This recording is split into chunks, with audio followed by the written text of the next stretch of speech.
Hello friends, this is our fifth lecture on Mathew Arnold's The Study of Poetry. See, the last class we saw what is real estimate. What are the possible fallacies? First is historic and second is personal. Now historic fallacy, historic origins, we will have to do a little more on that. Actually this essay was published as an introduction to T.H. Ward's The English Poets. So it is an anthology. So Arnold says that since this is an anthology, the author of the anthology, there will be personal preference for it.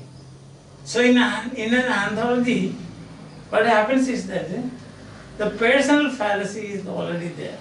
Because there's some personal preferences you are collecting. Anthology is collection. Then historic also. Because the moment you include a poet in your anthology, that means you are giving him some preference in history also than other poets, ancients.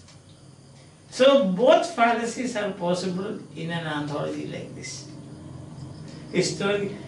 When you exhibit a poet in an anthology, that itself is we can say this, the fact is that his importance is amplified, or her importance is amplified. So both ways you can say there is bound to be the entry of both historic and personal fallacies in an anthology. You cannot avoid it because it is one man choosing from ancients and one man's preference, personal. And he says that is inevitable, don't worry. But what have we to do? Actually, what you have to do is your estimate should be real. There should be real estimate. If you really do real estimate poets and poetry, what happens is that you will always return to them. You have a feeling to read them again and again. As Thomas A. Kempis, you have heard of Thomas A. Kempis, who wrote the famous book on spirituality. Thomas A. Kempis, who wrote Imitation of Christ. That is the famous book, Imitation of Christ.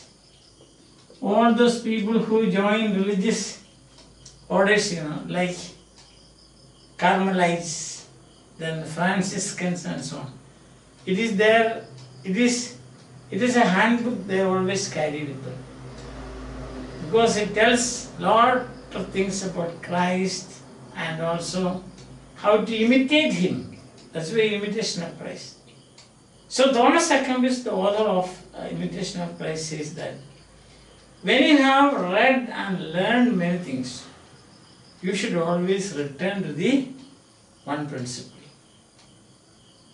When you have read and learned many things, what will you do? Finally, where will you come back?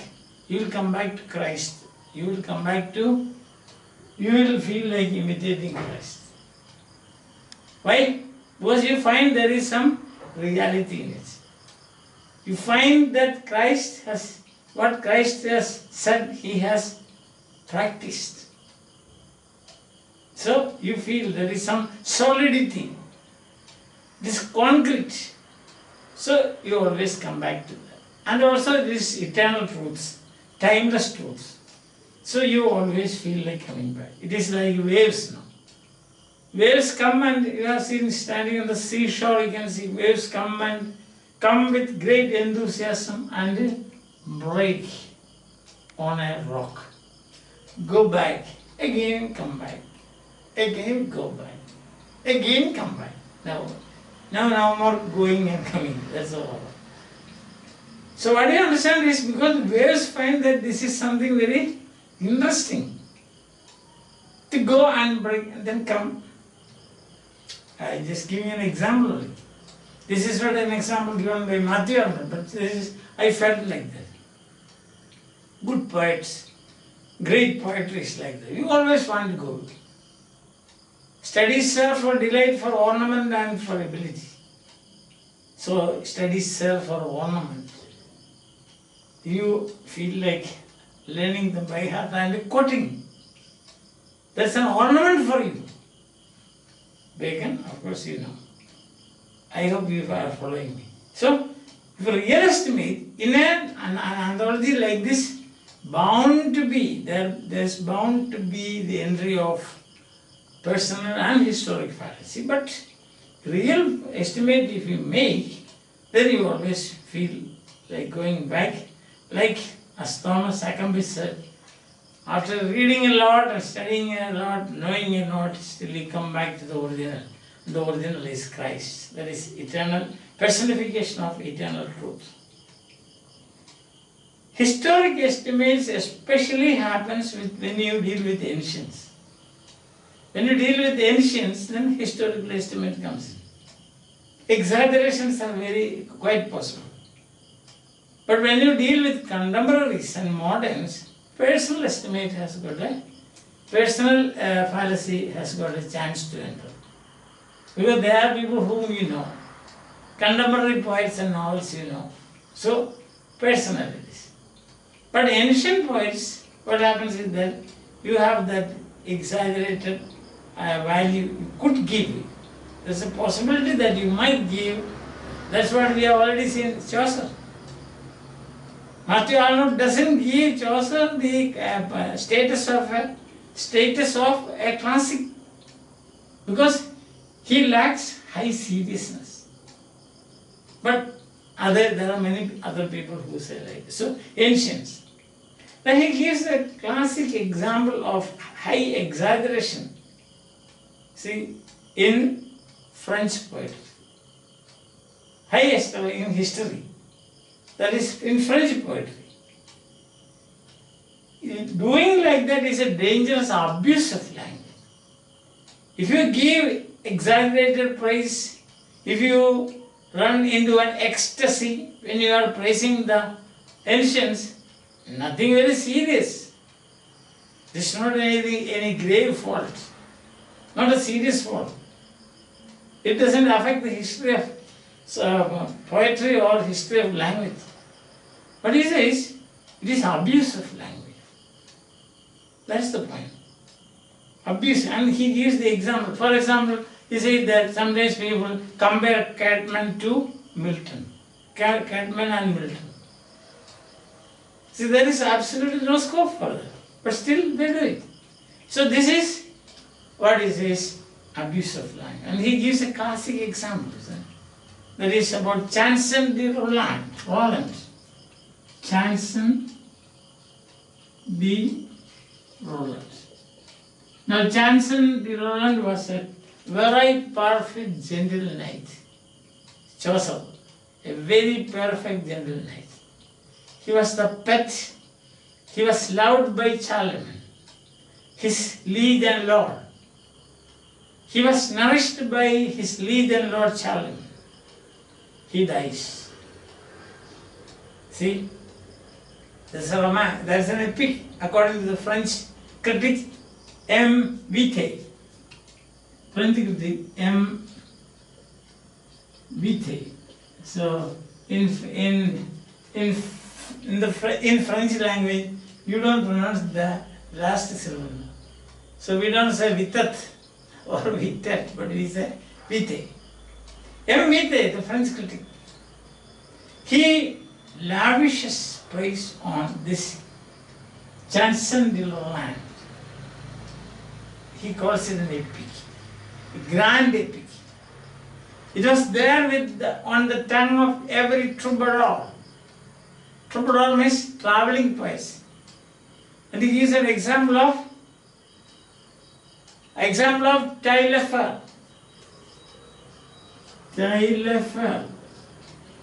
Taillefer, he was Taillefer. He was a juggler. But when William Duke of Normandy in 1066 conquered at the Battle of Hastings, defeated the English, this Taillefer was there. He was a troubadour also, he was a soldier also. He accompanied William Duke of Normandy to England, and he went around singing this patriotic epic, Chanson de Roland, to the ears of the French soldiers, to kindle patriotism and make them spirited soldiers to fight against the English. So it was on the tongue of every troubadour, traveling poets. They went around singing the high patriotism, the high love and the high chivalry of this knight who was very perfect, gentle, and who was a pet of Charlemagne was very fond of. So people like to listen to this story of Chanson de Roland. And he was a juggler.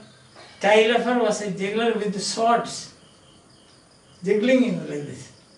So he was doing like this and he was caught by the English. And then it was about the story of Taillefer. We need not bother about that much. Here, what is the significance of this?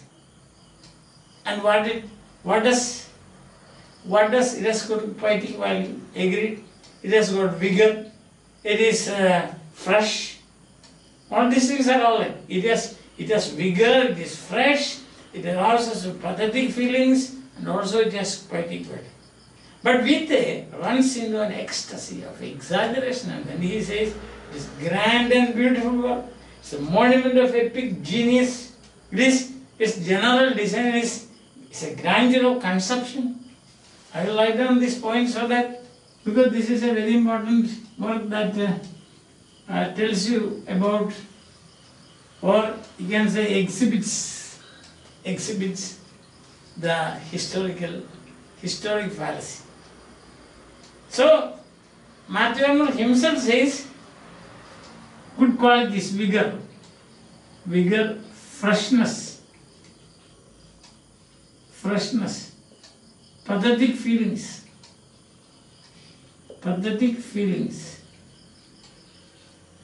design, grand design, but not as great as, or as high an epic genius as Homer. And Vite, what does Mr. Vite say? He says, it is grand and beautiful work. Grand, this is the opinion of Vite, the critic. Grand and, it is grand and, he says, beautiful work. Beautiful. It is an epic monument. Who says? Vite says. It is an epic monument, he says. And then he says its grand design, grandeur of conception, grandeur of conception, Longinus, grandeur of conception. Longinus on the sublime. There are two inborn qualities of sublime. There is one is grandeur of conception, and the other is vigor of expression and emotion. See? And then he says, in its details, he says, there's a constant union of simplicity and greatness. So there is also union of simplicity and greatness. So these are the words of Vite. He agrees, but then he says, what has happened here is the genuine epic, the distinguished epic And this epic, Mr. Vite fails to distinguish. And Mr. Vite says that it is the greatest epic ever written, and all the other epics are artificial. This is the only, he says. He distinguishes it from the artificial epic of literary ages. This is pre-literary, when not even writing was established. When people went around singing, oral transmission. So you see, if we compare epics of literary ages are artificial, and a truly epic poem, the expression of a true epic genius, you will find in Chanson de Roland. That's romance, yes. But then, see, this is absolutely, Mathew Arnold says, absolutely, no doubt about it. This is the worst example of abuse of language. Abuse of language.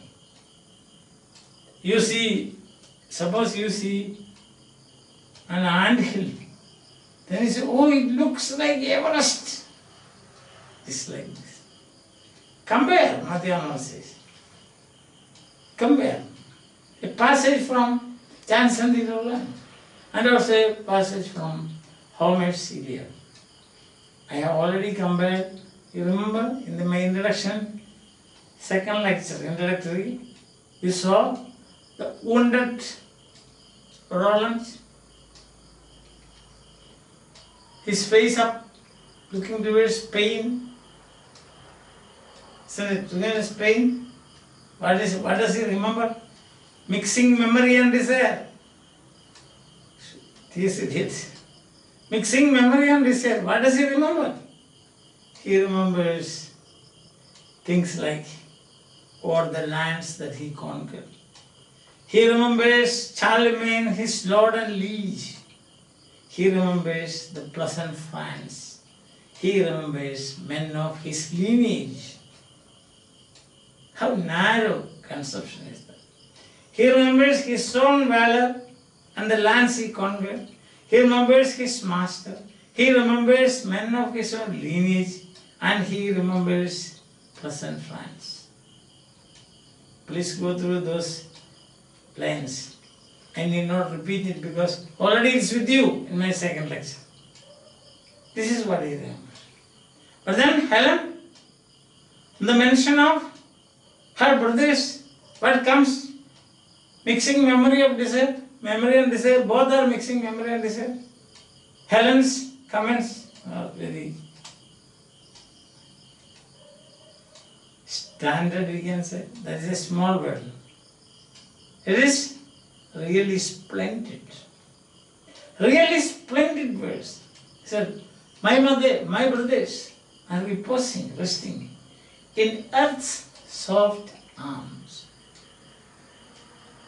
My brothers are reposing, resting in earth's soft arms. So that in their own dear land, their fatherland, Lacedaemon. My brothers are resting, he says reposing. My brothers are reposing in earth's soft arms, in their own dear land, their fatherland, Lacedaemon. See, and the comment by Mathew Arnold is, this is true epic genius. This is true epic. You can shower praises on it. You can say about grandeur of conception, you can say about vigor, you can say about diction, you can say about the movement, you can say about figures of speech. See, all those prosodic features. I have just given you the prose version of it. There's no comparison. Incomparable. See? And on such a piece of inferior quality. See? Poetry of an inferior kind. What? Which one? Chanson de Laurel. He remembers his Charlemagne, he remembers his land, he remembers his people, he remembers his courage, he remembers the lands that he conquered. But here you see the difference. So Mathew says, the most dangerous aspect of historic fallacy is that it will lead to abuse of language. Otherwise, it's not much problem. Understand? So this is the problem. So don't heap praise. Mathew says, on poetry of inferior kinds, like Chanson de Roland. Mr. Vite, the French critic has lavished praise on Chanson de Roland. But this is the opinion of Mathew. Understand? So my dear friends, today what we have done is, again, this is now 5th lecture, we are dealing with historic origins. Historic origins and historic fallacy is quite possible in an anthology like Watts, T.H. Watts, the English poets, in which this essay appeared as an introduction. So he says both persons, because in an anthology you are selecting. So your selection is always colored by your personal liking and disliking, and also in history you will think of which one is better. So that's one point. Secondly is that the importance of real estimate. Once you make a real estimate, then what happens is the poetry will yield all its benefits to you. And it is like reading Thomas A. Kempis' Imitation of Christ, where he says that after reading everything, learning everything, you come back to the original principle. Like that. You do whatever you do, then come back to poetry and high poetry and the great poets. At that point, I told you that historic fallacy can lead to abuse of language, exaggeration and abuse of language.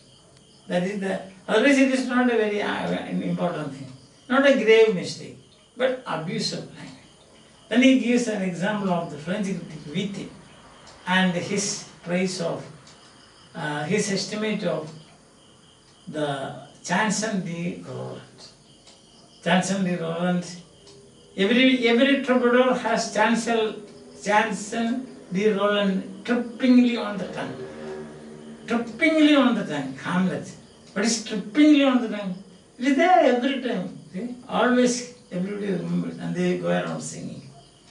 And this epic was sung in the Battle of Hastings by Taillefer, a juggler of swords, and to arouse patriotic feelings and pathetic feelings in the minds of the English soldiers, French soldiers.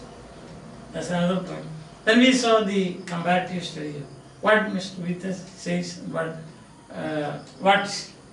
Mathew says, and he takes two passages, one from Chanson and the other from Homer. And there you see the reactions of two people in mixing memory and desire. T.S. Eliot. Mixing memory and desire. One remembers these small things like that. The other one, such a magnificent vision of her brothers, how they rest in their dear land, their own land, their fatherland, last down.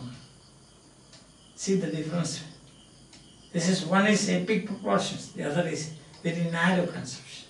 Although Mr. Vita defends. Therefore he says. So another example he gives is some critics they compare Cartman to Milton. All these are abuse of line. So what is the net result of historic fallacy? The net result of historical fallacy is abuse of line. Exaggerated praise showered on an author. And historical fallacy is very often connected with the ancients. Moderns and contemporaries, that is, most of it is personal fallacy. Personal preferences, for example. I hope you have been following, you are enjoying my lectures. Thank you very much. We will see again. And the next topic, of course, will be touchstone method, for which Mathew Arnold is very famous. Till then, bye. Have a nice time. Enjoy your life.